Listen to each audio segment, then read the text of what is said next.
Oi, eu sou o Jefferson Sarmento e esse aqui é o terceiro vídeo da maratona de filmes baseados na obra do Stephen King. Hoje a gente vai conversar sobre O Iluminado, que é o terceiro livro do Stephen King, publicado em 1977, e o terceiro filme baseado na sua obra, que foi lançado em 1980 e dirigido pelo aclamado diretor Stanley Kubrick. O Iluminado provavelmente é a adaptação mais controversa de uma obra do Stephen King, até porque o próprio autor disse várias vezes que odiava essa adaptação do Stanley Kubrick. E você, o que você acha do livro? O que você acha do filme? O que você acha dessa adaptação especificamente? Vamos conversar um pouco sobre ela? Então, segura aí um pouquinho, até a vinheta passar.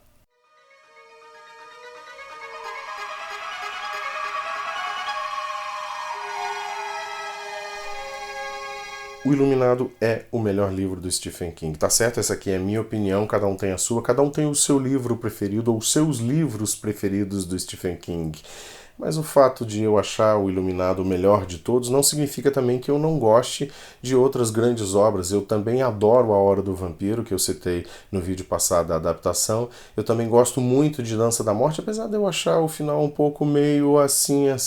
Eu tenho uma relação de muito carinho com It, a Coisa, por causa da edição lançada aqui no Brasil em 1987 pela Francisco Alves. Também gosto muito de Novembro de 63, que eu acho uma história fantástica, para citar um livro um pouco mais recente. Também não significa que agora mesmo não possa aparecer um livro muito melhor do Stephen King que eu jogue lá no alto, no topo da minha lista. Mas vamos voltar para a adaptação do Stanley Kubrick de 1980. A gente sabe, todo mundo sabe que o Stephen King odiou essa adaptação. Ele tem as suas opiniões, ele tem as suas razões, mas eu acho que a gente nem precisa ouvir o autor nesse ponto para poder ter alguma ideia de por que essa obra, por que esse filme, essa adaptação é tão controversa. Eu acho de verdade que o Stephen King escreveu um livro e o Stanley Kubrick gravou um filme diferente. Existe uma relação muito tênue entre as duas histórias, apesar de serem as mesmas histórias, com algumas graves alterações, digamos assim. Eu acho que a mais explícita é a morte do Dick Hallorann, mas existem outras nuances, outras modificações muito mais profundas entre o filme e a obra do Stephen King. Algumas modificações muito mais contundentes entre aquilo que o Stephen King escreveu e aquilo que o Stanley Kubrick realmente dirigiu e colocou na tela. I don't suppose they told you anything in Denver about the tragedy we had up here during the winter of 1970? I hired a man named Charles Grady as the winter caretaker. And from what I've been told, I mean, he seemed like a completely normal individual. But at some point during the winter, he must have suffered some kind of a complete mental breakdown. He ran amok and killed his family with an axe. O Iluminado conta como o personagem Jack Torrance, vivido pelo Jack Nicholson, mais maníaco de todos os tempos no filme, consegue um emprego como zelador para tomar conta de um hotel no alto das montanhas do Colorado. Tudo que ele tem que fazer é cuidar dessa propriedade ao longo do inverno, ao longo de 5 meses desse inverno extremamente rigoroso, isolado lá no alto das montanhas por uma nevasca impiedosa, ele e a família. No entanto, o Overlook, o hotel, parece que tem os seus planos próprios, digamos assim, amaldiçoado e assombrado por uma série de assassinatos do passado, por tudo que aconteceu ao longo da história do próprio hotel, desde a sua construção, e por fantasmas que parecem vagar pelos corredores, pelos salões e pelos quartos, feito uns vermes malditos, tentando arrastar para dentro do hotel, para dentro desse outro mundo que existe dentro do hotel, qualquer outra vítima. E no meio disso tudo, o garotinho Danny, que é o filho do Jack e da Wendy, que é um garoto sensitivo. Ou, como diz o cozinheiro Dick Hallorann, logo no começo do filme, ele é um iluminado. É um termo que a avó do Hallorann usava para identificar essas pessoas que tinham o poder de ver as coisas que estão acontecendo em outros lugares, ou coisas que aconteceram no passado, ou conversar com pessoas que nem estão no mesmo ambiente, que estão em outros lugares ou muito distantes. As 3 coisas mais importantes que o Dick Hallorann diz ao Danny logo no começo da história são: 1. jamais, em hipótese nenhuma, entre no quarto 217. Guarda esse número 217.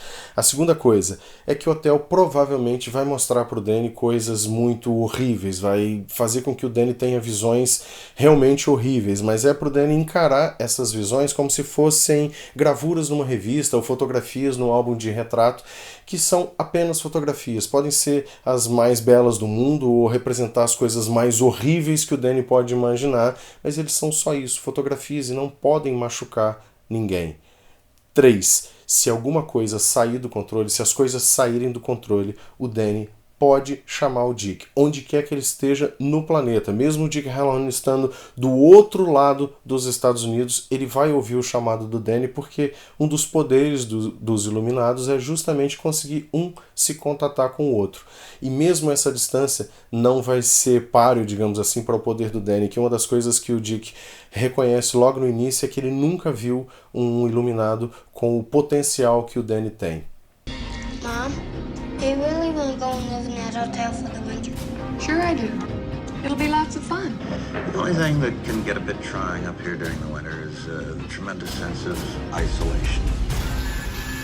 Mas é claro que as coisas não vão só sair do controle. O hotel, que é esse ser grotesco, cheio de maldade, que parece que se alimenta das pessoas que sucumbem ali dentro e carrega toda a maldade e crueldade de cada um e filtra para as paredes fantasmagóricas dos corredores e salões.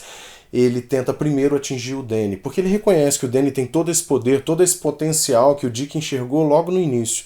Só que ele não consegue atingir de fato o Danny. Ele assusta muito o Danny, a ponto do Danny entrar em choque, do Danny ficar realmente traumatizado e pedir socorro para o Dick Hallorann. Só que como o hotel não consegue de fato atingir o Danny, fazer com que o Danny sucumba, ele vira suas baterias, o hotel, na direção do Jack Torrance, do pai do Danny, que é esse pai que, com um passado de bêbado, que já foi violento e que tenta realmente se redimir dos erros do passado, ser um bom pai, ser um bom marido, ser um bom empregado para o hotel. Ele está tentando escrever um livro para quando eles saírem dali, ele ter como sustentar a família com um emprego que ele realmente quer, como escritor, e não com empreguinhos baratos com que ele teve que sustentar a família até hoje.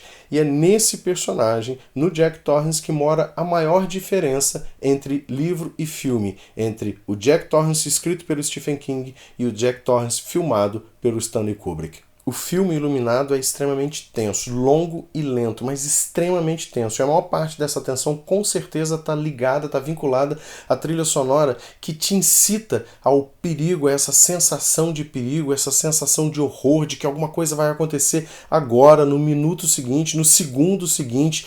Esse horror que ronda a grandiosidade, tanto do hotel, dos salões, dos corredores, quanto das montanhas lá fora, o frio intenso, o frio cortante que faz do lado de fora do hotel. Eu acho que a cena que mais explica o filme todo é aquela em que a Wendy e o Danny, mãe e filho, estão brincando no labirinto vivo do lado de fora, e essa é uma das alterações que o Stanley Kubrick fez em relação ao livro, que eu acho que foi uma das alterações extremamente felizes, que tem um vínculo direto com o final do filme e que afasta esse final do final que o Stephen King escreveu. Nessa cena, a Wendy está brincando nesse labirinto vivo, nesse labirinto de arbustos que tem do lado do hotel, e o Jack está numa das salas, num dos salões do hotel, olhando para uma maquete desse mesmo labirinto que está em cima de uma enorme de uma mesa. E quando ele olha para esse labirinto, a câmera focaliza o labirinto e nós vemos a Wendy e o Danny correndo lá dentro dessa maquete como se fossem umas formiguinhas minúsculas, frágeis, que não têm a menor chance contra a força, contra a maldade, contra o horror do hotel. Is there something bad here? I fear you will have to deal with this matter in the harshest possible way. I believe that I killed you and Danny. You did this to him, didn't you? I'm not gonna hurt you. I'm just gonna bash your brains. tanto no livro quanto no filme, a loucura do Jack, ou o horror da história, isso vai evoluindo à medida que o tempo passa, as cenas vão acontecendo, as páginas vão virando, vai evoluindo para desespero, para crueldade, para violência. A diferença do Jack Nicholson, é que parece que ele parte de um ponto mais à frente, um ponto mais próximo da loucura final em relação ao Jack Torrance escrito pelo Stephen King, que é um pai que está tentando realmente provar o seu valor, está tentando provar que é um homem bom, que pode ser um bom pai. Ele sabe que cometeu erros, mas ele está tentando de verdade superar esses erros e mostrar que ele pode ser um homem bom. A jornada dele entre esse homem que está tentando provar o seu valor, a sua dignidade, a sua bondade, a sua índole, para esse assassino cruel, leva 400 e tantas páginas para acontecer. Já o Jack, do Jack Nicholson, o Jack do filme, ele, embora em muitas cenas diga que ele está tentando, que ele está buscando a sua redenção como pai, ele está tentando ser um homem melhor, um marido melhor, em momento nenhum do filme você acredita de verdade nesse discurso. Muito provavelmente, aliás, provavelmente por causa do próprio Jack Nicholson, que carrega aquele sorrisinho de lábio estreito, ou então de dente arreganhado. A todo momento ele parece aquele arrependido falso, que sempre arruma uma desculpa e diz que alguém não o ajudou, que a culpa de tudo que ele fez de errado é de alguém, e nunca é dele de verdade. O Jack do Jack Nicholson, ele não parece o cara que quer ser um homem bom. Ele parece que um cara que quer parecer ser um homem bom, desde que você faça o que ele quer que você faça. Bom, em suma, o Jack Torrance do Stephen King é um personagem e o Jack Torrance do Stanley Kubrick, do Jack Nicholson, é outro personagem. Mas eu também acho que no frigir dos ovos, essa distância, essa disparidade entre as duas versões, tanto de personagem quanto das histórias, quanto dos finais do filme e do livro, eles tornam essa história, a experiência de assistir e de ler a mesma história, uma experiência complementar. E eu acho de verdade que você gostar de uma história não significa que a outra é ruim. Você gostar do livro não significa que você tem que odiar o filme. É claro que o Stephen King tem uma opinião completamente diferente. A minha é essa, e assim, como eu já disse lá atrás, opinião é opinião, cada um tem a sua. Bom, agora deixa eu falar de duas diferenças mais plásticas entre livro e filme. A primeira delas diz respeito ao quarto 217. Lembra que eu pedi para você guardar esse número, né? 217. Acontece que num dos hotéis em que o filme estava sendo gravado, o Timberline Lodge, existia mesmo um quarto 217 e a administração ficou com muito receio de a clientela depois não querer alugar esse quarto por causa do filme. Então, no filme, esse quarto passou a ter o número 237. Acontece que essa é a cena mais assustadora que eu já li na minha vida. A cena do livro do Stephen King, do Iluminado, em que o Danny entra finalmente no quarto 217. Eu não estou dizendo que é uma das mais assustadoras que eu já li. É a mais assustadora. Provavelmente porque eu li lá atrás, na minha adolescência. Foi a primeira cena, o primeiro trecho que realmente me assustou numa história de horror. Mas ainda hoje eu considero essa cena a cena mais assustadora de todos os tempos, de todas as leituras de livros, de textos de terror e de horror que eu li até hoje. E eu li bastante livro, romance, novela, contos de horror até hoje. O Danny se aproximando do quarto, a mão dele chegando na maçaneta, a porta se fechando atrás dele e todo aquele clima de tensão e toda a descrição e toda a narração do Stephen King te carregando para um momento de horror que você, na verdade, não tem certeza do que é. Você só tem aquele medo gutural, aquele medo que vem lá de dentro da leitura de uma coisa que você nem sabe ainda que vai acontecer. No filme, a força da cena do Danny se aproximando do quarto 237 perde muito para a evolução do horror que o Stanley Kubrick vem imprimindo cena após cena até aquele momento, com aquela trilha sonora opressiva, e também por causa da carga dramática que precisa ser transferida para a cena seguinte, quando a Wendy encontra o Jack caído em cima da máquina de escrever e ele estava sonhando, tendo um pesadelo. Nesse pesadelo ele matou a Wendy, matou o Danny, e na sequência seguinte o Danny aparece na cena, e é necessário que nós que estamos assistindo, principalmente quem nunca leu o livro, tenhamos aquela dúvida dentro da cabeça: o que aconteceu com o garoto? Por que ele está naquele estado? Será que o Jack... A compensação disso, com certeza, pelo menos para mim, é a morte do Dick Hallorann.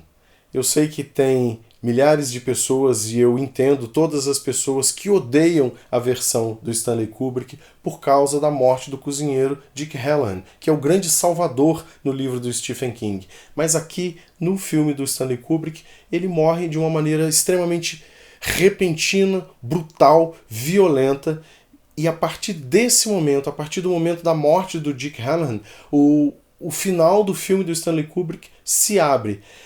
Como leitor e como fã do Stephen King e como um adorador do livro Iluminado, eu entendo perfeitamente as pessoas que detestam esse final do Stanley Kubrick, detestam o final que o Stanley Kubrick deu ao Dick Hallorann.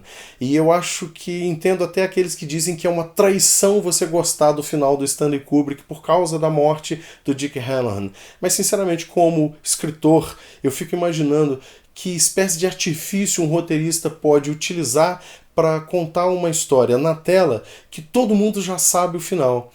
E eu acho que a morte do Dick Hallorann traz uma respiração diferente, traz um final, traz um movimento diferente para o filme, e a partir desse momento, ninguém, absolutamente ninguém, pode saber como vai ser o final e o que vai acontecer logo em seguida, o que vai acontecer no final do filme, se Danny, se o Andy vão sobreviver, o que vai acontecer com o Jack, o que vai acontecer com o hotel. Eu acho sinceramente que neste momento eu preciso dizer outra vez, opinião é opinião, cada um tem a sua, essa é a minha, eu respeito a sua.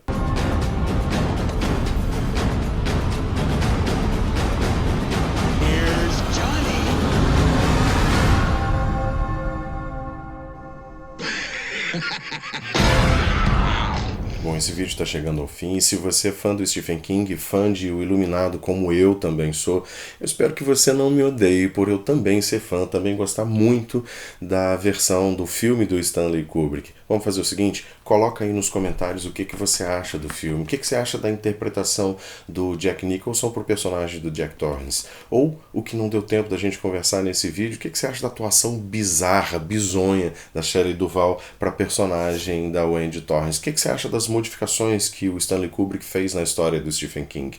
Coloca aí, vamos conversar mais sobre isso. Mas primeiro, não esquece de curtir esse vídeo. Se você ainda não segue o canal, clica aí para poder seguir e compartilha com seus amigos. Ativa o sininho para você receber as mensagens de quando sair um vídeo novo. Vai ter um novo agora no domingo, a gente vai conversar sobre estrutura das histórias. Vamos conversar sobre criação literária, criação de histórias e como as histórias são estruturadas, como elas são feitas, desde que esse cidadão aqui, o Aristóteles, escreveu esse verdadeiro tratado sobre a poética há tanto tempo atrás. E as histórias, a maioria das histórias que a gente lê, que a gente assiste, que a gente consome, são feitas da mesma maneira desde aquela época. Eu te vejo no domingo. Um grande abraço.